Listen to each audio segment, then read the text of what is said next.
ศรัทธาสาธุชนญาติโยมท่านพุทธบริษัททั้งหลายวันนี้รายการธรรมะประทีปส่องต่างก็ได้มาพบปะกับพ่อแม่พี่น้องศรัทธาสาธุชนญาติโยมแห่งครั้งหนึ่งวันนี้เป็นวันอังคารที่1 เดือน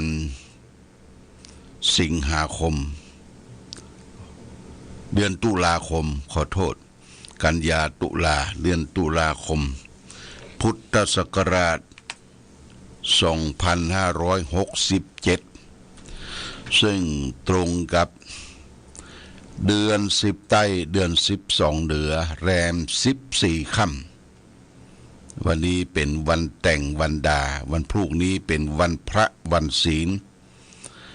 เดือน12ดับวันพรุ่งนี้ญาติโยมพอถึงวันพระวันศีลครั้งคราวใดในช่วงเข้าพรรษาพี่น้องศรัทธาญาติโยมท่านสาธุชนก็ต้องเตรียมเข้าตอกดอกไม้ชุดขาวห่มขาวไปบำเพ็ญบุญกันที่วัดวาอารามใกล้บ้านใกล้จองของเฮาและท่านทั้งหลายการไปวัดนั้นได้ประโยชน์หลายอย่างประโยชน์ที่1เฮาก็จะได้ไปเยี่ยมพระเจ้าประสงค์พระเนนอยู่ในวัดในวาการใกล้ชิดพระเจ้าประสงค์สมณชีพราหมณ์ถือว่าเป็นการเยี่ยมเยียนถามถึงสารสุขทุกข์ดิบความเป็นอยู่ของพระของเนนประการที่2ได้ไปเยี่ยมสถานที่ของวัดวาอารามมีการก่อสร้างการเปลี่ยนแปลงการปลูกดอกปลูกดวงมีความสะอาดสะอ้านเป็นประการใดเพื่อจะได้ทำความเข้าใจกับท่านผู้ปกครองสิ่งใดที่จะช่วยกันปรับปรุงแก้ไข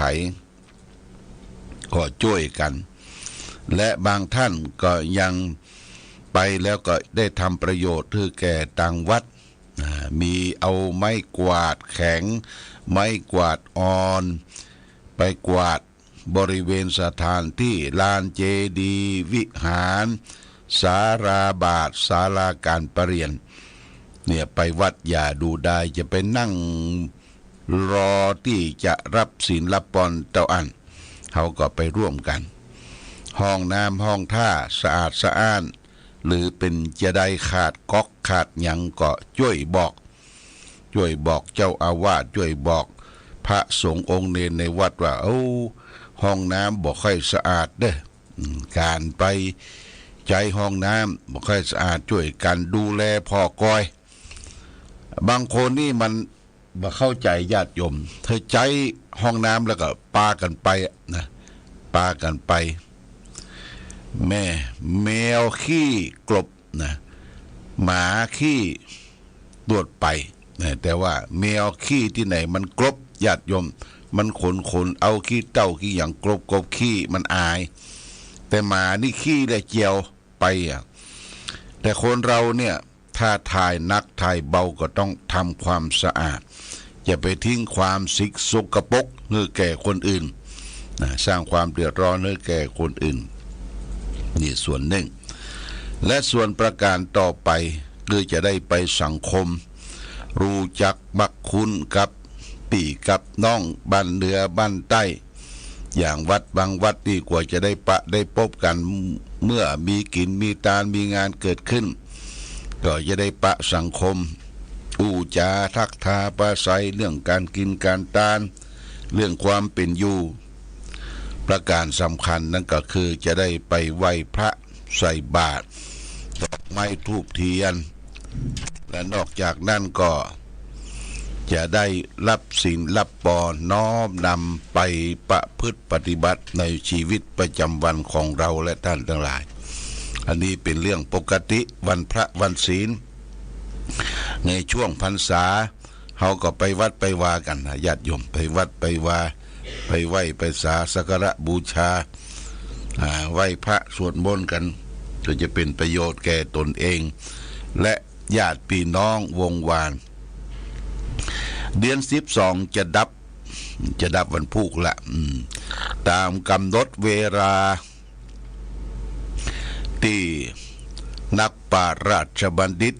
หรือในธรรมได้กล่าวไว้ว่าการะเดือน12การะตาเนี่ย1 เดือนญาติโยม1 เดือนนี่เปิ้นจะปล่อยผีปล่อยเปรตมารับของกินของทานจากวงวานพี่น้องนั่นอยู่แห่งห้องและเมืองคนเปตวิสัยออกจากมอดรกมาแล้วก็จะมารับของกินของทานทีนี้รับของกินของทานเนี่ยเพื่อให้กำหนดเวลา1 เดือนถ้าได้ปะปี่ปะน้องก็จะรับของกินของทานนั่นไปพุทธไปเกิดในสัมปรายภพที่ดีเปที่มีกรรมมากกรรมได้ทำไว้อดีตชาติบ่ได้สร้างบุญสร้างกุศลเพื่อทานรักษาศีลภาวนาคิดว่าแก่ตัวจะเข้าไปวัดไปวาถ้ามาเป็นอย่างอันสักกรรมก็ตายละเข้าละของละเงินละทองไว้ให้ลูกสืบสานได้ต่อในภายหลังลูกที่ได้สืบสานเข้าของสัมปติของพ่อของแม่ไว้ซ้ำบักกึดกินกึดตานบักกึดกินกึดตานตามกาลเวลาครบ1 เดือน12เดือน12ก็เปรตทั้งหลายออกมาแล้วได้รับของกินของทานก็ดมทุกข์ทรมานจมแซมตัวเองตัวเก่า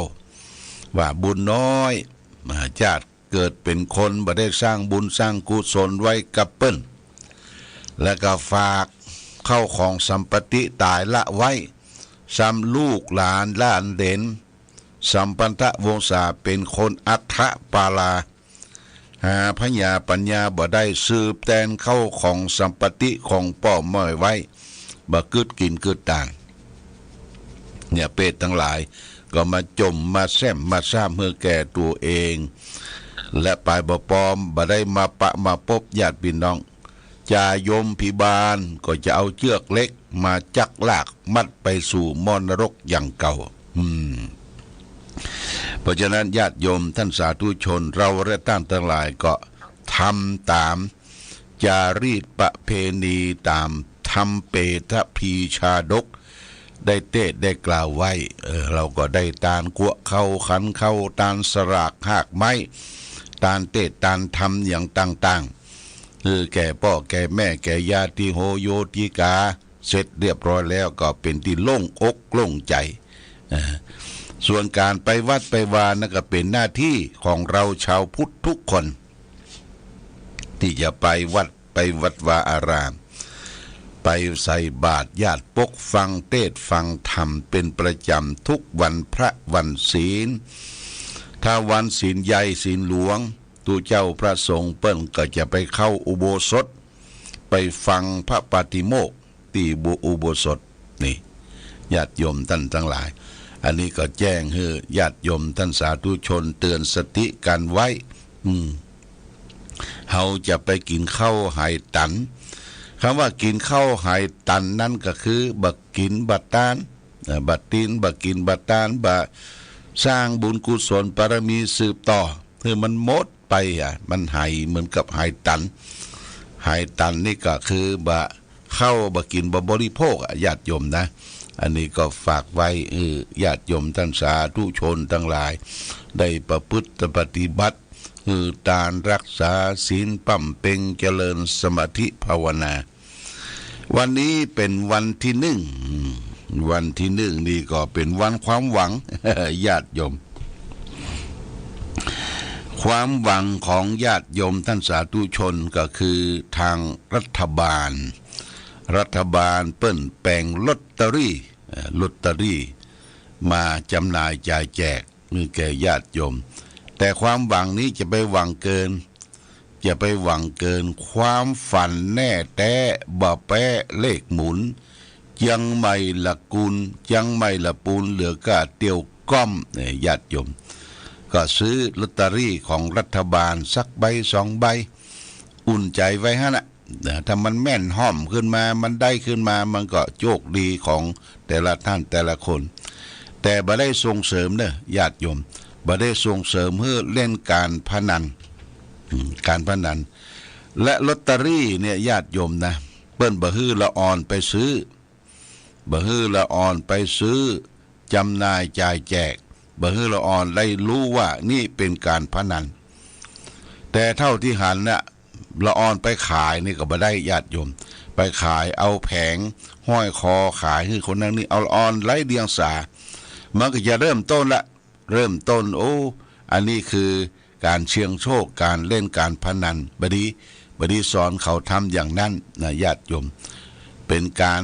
ทรมานเป็นการใช้แรงงานเด็กโดยพ่อแม่เอาลูกไปเนี่ยขายลอตเตอรี่นะเอาแผงกล้องคอนี่บ่ถูกเนอะบ่ถูกผิดโดยผิดระเบียบผิดวินัยผิดเปิ้นกล่าวช่วงจ่าว่าแม้แต่จะขายลอตเตอรี่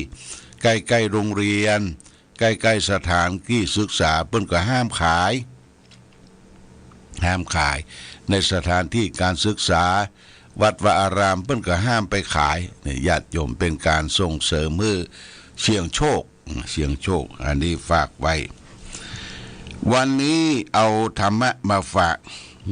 คือการที่จะดำริออกวันนี้ฝากเรื่องกุศลสังกัปปกถากุศลสังกัปปกถาว่าด้วยความดำริที่เป็นกุศลมูล3ความดำริว่าข้อที่1เลขขัมมะสังกัปปะความดำริในการออกจากกาม2อภยาปาทะสังกัปปะความดำริในอันไม่พยาบาท3อวิหิงสาสังกัปปะความดำริในอันไม่เบียดเบียนทั้ง3ประการเนี่ยเป็นการดำริออกจากความชั่วความเสียหายพระพุทธเจ้าตรัสไว้ในพระไตรปิฎกว่าตะโยกุศลสังกัปปะเนคขมมะสังกัปโปอภยาปะสังกัปโปอวิหิงสาสังกัปโปแปลว่ากุศลสังกัปปะ3คือเนคขมมะสังกัปปะ1อันพยาบาทสังกัปปะ1อวิหิงสาสังกัปปะ1นี่คือดำริออกจากกามข้อที่1เนคขมมะสังกัปปะอย่างที่เราเคยได้ยินว่าบวชเนคขมมะชีพราหมณ์ญาติโยมนะเนคขมมะชีพราหมณ์คือการไปบวช3 วัน 7 วันนุ่งขาวห่มขาว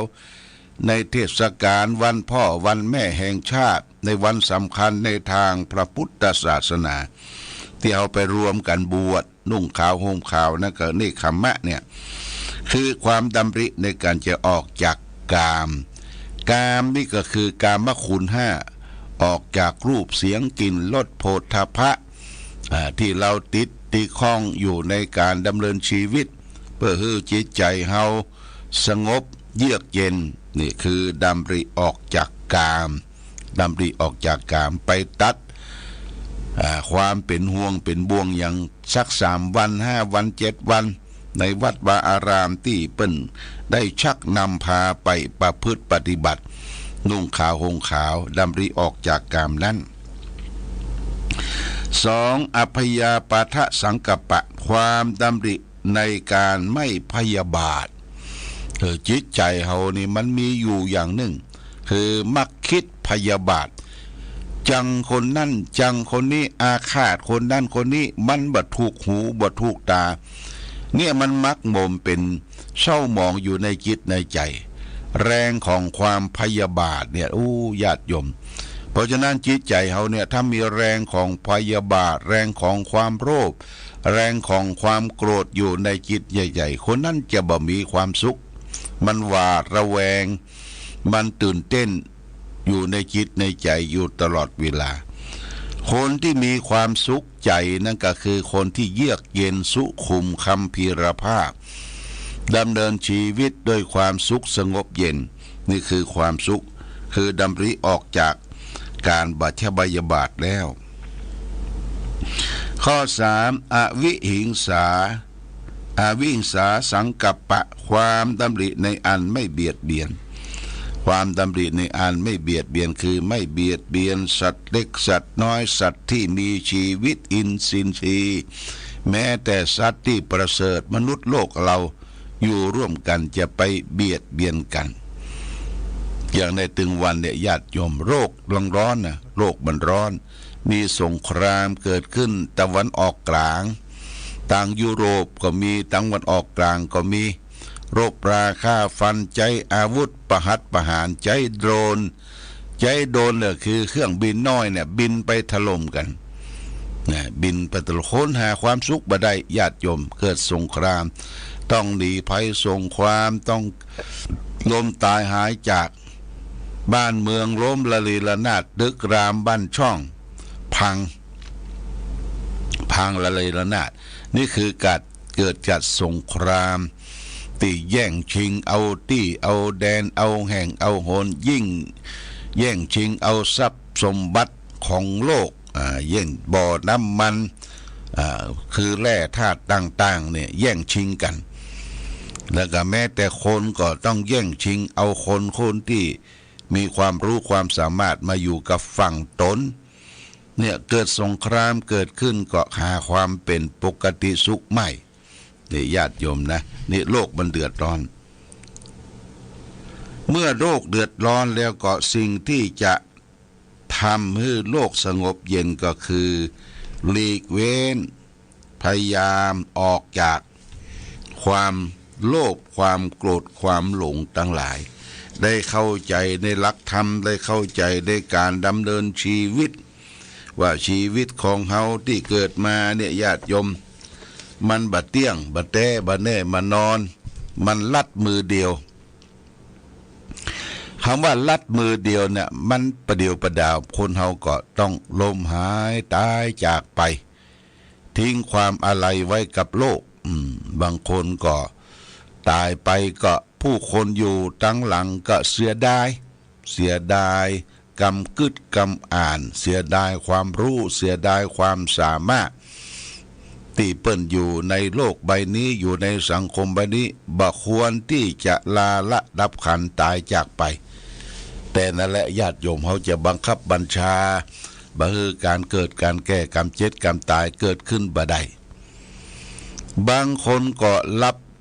ขับไล่ใส่ทรงคนที่ทำความเดือดร้อนคือแก่บ้านแก่เมืองได้กล่าวกันว่ามันตายเสียได้ก็ดีละมันสร้างความเดือดร้อนคือแก่พ่อแก่แม่แก่สังคมเกิดมามีแต่ความเดือดร้อนวุ่นวายนี่คนตายไปมีคนขับไล่ใส่ส่งก็มีจำนวนมากเพราะฉะนั้นญาติโยมโอกาสที่เขาได้เกิดเป็นมนุษย์ครั้งหนึ่งหนหนึ่งอยู่ร่วมกันในสังคมโลกเนี่ยควรสร้างสมคุณงามความดีเกิดมาทั้งทีทำดีคือได้อย่าตายทั้งทีคือได้ฝากดีเอาไว้ทำดีไว้ให้ลูก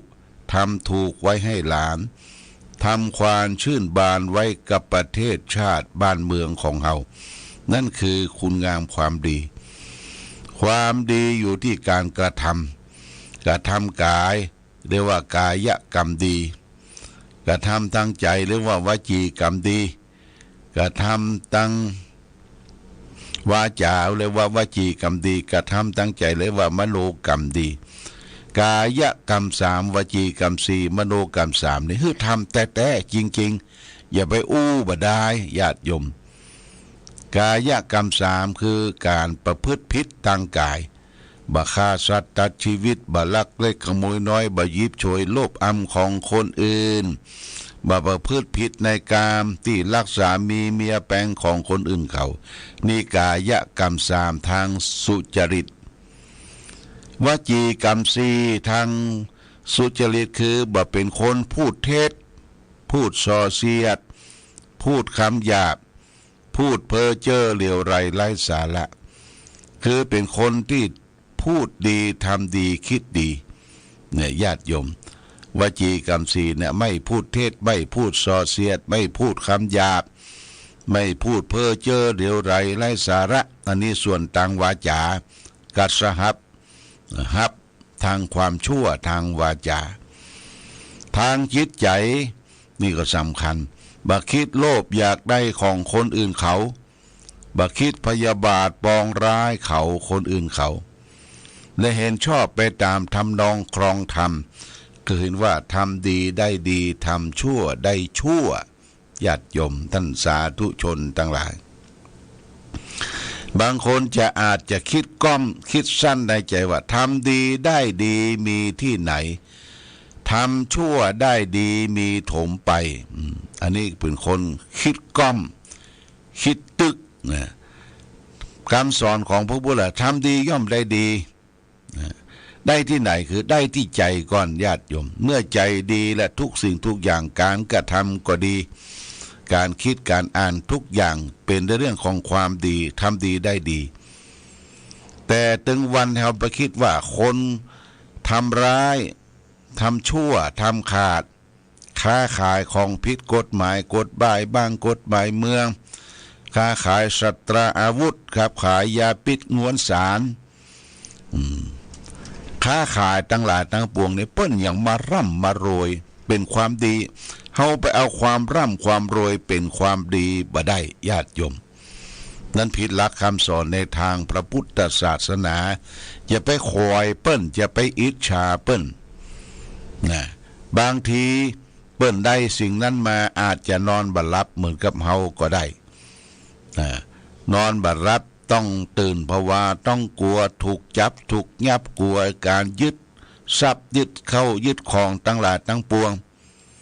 สู้เฮาหาทางด้วยความซื่อสัตย์สุจริตกินร้อนนอนอุ่นและก็หาทางตามที่เฮาวักมาหาได้นี่พอใจละญาติโยมพอใจละพอใจก็คือยินดีในสิ่งที่ตนได้พอใจในสิ่งที่ตนมีคือรักของความพอดีสันโดษเป็นรักของเศรษฐกิจพอเพียงอย่างที่พระบาทสมเด็จพระเจ้าอยู่หัวรัชกาลที่9ท่านบอกว่ามนุษยชาติคนเฮาแม้แต่อยู่ในผืนแผ่นดินไทยต้องประพฤติปฏิบัติตามหลักของเศรษฐกิจพอเพียง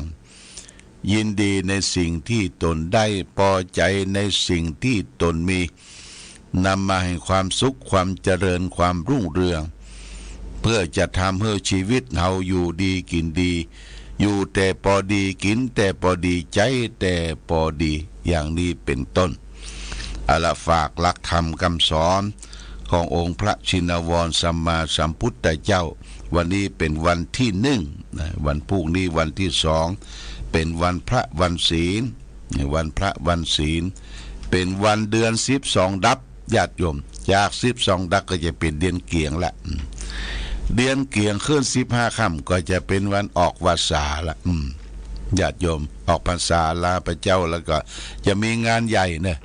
งานใหญ่ก็คืองานทอดกฐินสามัคคีการทอดสามัคคีสามัคคีกฐินสามัคคีปีนี้ทางวัดพระบาทอุดม